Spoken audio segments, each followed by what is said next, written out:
Pierce put the Raiders' season at high risk. Antonio Pierce infuriates the Raiders fans by saying he is not committed to keeping a starting player, and announced that there will be competitions for the players to convince him that they deserve his trust.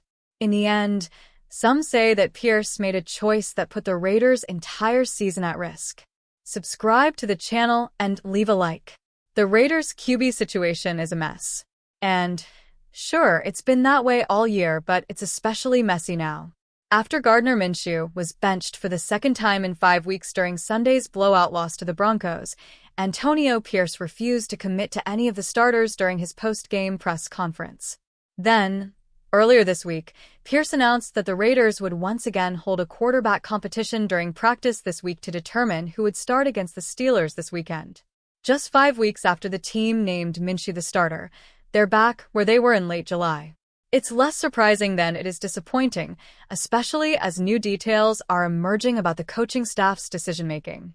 In one of Albert Breer's correspondences this week, he gives an insightful answer about just how bad things are in the Raiders' QB room.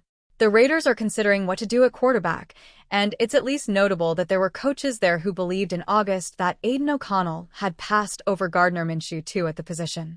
Ultimately, Antonio Pierce chose to go with the experienced hand.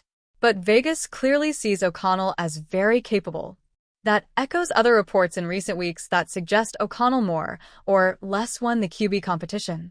Minshew has always had a slight edge, which is exactly what happens when a team gives you $20 million in the offseason, and coaches have liked his ability to move around the pocket.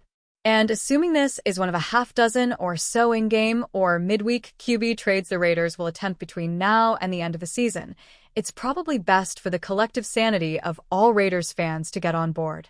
It's such a fun game.